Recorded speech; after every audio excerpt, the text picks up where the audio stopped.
পরশু অর্থাৎ 25শে সেপ্টেম্বর আপার প্রাইমারির প্যানেল প্রকাশ। এমনই বিজ্ঞপ্তি প্রকাশ করে জানানো হয়েছে স্কুল সার্ভিস কমিশনের তরফে। হাইকোর্টের নির্দেশে 2016 প্যানেল প্রকাশ হচ্ছে। কবে প্রথম দফার কাউন্সিলিং জানানো হবে জানিয়েছে এসএসসি।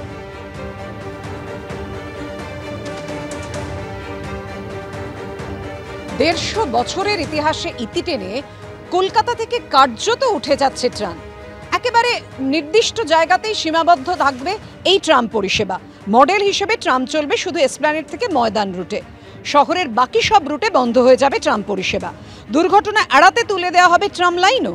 যানজট এড়াতেই ট্রাম পরিষেবা তুলে দেওয়ার সিদ্ধান্ত জানিয়েছেন পরিবহন মন্ত্রী। ট্রাম হচ্ছে যে আমরা এসপ্ল্যানেড টু ময়দান পর্যন্ত আমরা হেরিটেজ আকারে একটি ট্রাম থাকবে, সুসজ্জিত ট্রাম। যারা কলকাতায় আসবে তারা চাপবেন। একটি জনস্বার্থ মামলা চলছে কোর্টে, হাইকোর্টে করা হয়েছে ট্রাম নিয়ে। কোর্টও আমাদের থেকে জানতে চেয়েছে সরকারি সিদ্ধান্ত কি। আমাদের সিদ্ধান্ত আমরা যথাসময়ে কোর্টকে জানিয়ে দেব যে বাকি লাইনগুলোতে আমরা ট্রাম চালাবো না এবং সেই লাইনগুলো তুলে ফেলা দরকার, কারণ এতে ছোট ছোট গাড়ির অ্যাক্সিডেন্ট হচ্ছে। একদমই একটা রুটেই ট্রাম চলবে, কারণ আজকে আর ট্রাম চালানো সম্ভব নয়, কারণ 150 বছর অতিক্রান্ত হয়ে গেছে ট্রামের জন্ম থেকে।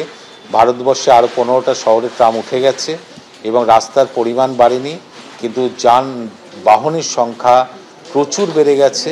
সেই অবস্থায় ট্রাম চালানো আজকে রাস্তার মাঝখান দিকে অসম্ভব।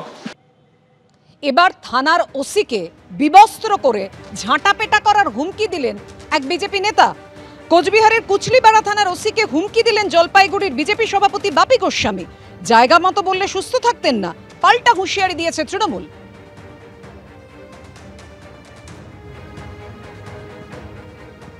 কুচলিবাড়ি থানা ওসি আমাদের প্রধানের সম্বন্ধে অনেক বাজে কথা বলছিল। সেদিন ঝাঁটা দিয়ে পিটাইছে ওকে, ঝাঁটা দিয়ে। আগামী দিন বলে আসছি, ছিল বলে আসছি, সংশোধন হ, ভদ্র হ, ঝাঁটা দিয়ে করে পিটাবো তোকে বলে আসছি। তাই বলছি ভদ্র সভ্য হ ভাই, চমকায় ধমকাইস না, আমাদের হারানোর কিছু নাই। আজকে ওনারা যে কথাটা বলছেন, যে পুলিশ অফিসারের সম্বন্ধে যে কথাটা উনি বলেছেন, এটা যদি উনি জায়গা মতন বলতেন, হ্যাঁ, তাহলে কি হতো, তাহলে ওনাকে সুস্থ অবস্থায় হয়তো উনি থাকতেন না। আর তারপরেও আর একটা কথা বলছি, এই ধরনের বেফাস কথা আমাদের উত্তরবঙ্গের মানুষ কোনোদিন পছন্দ করে না। জায়গা মতন বললে অনেকক্ষণ আগেই এটা ফোঁস করে ওনার হোশ উড়ে যেত।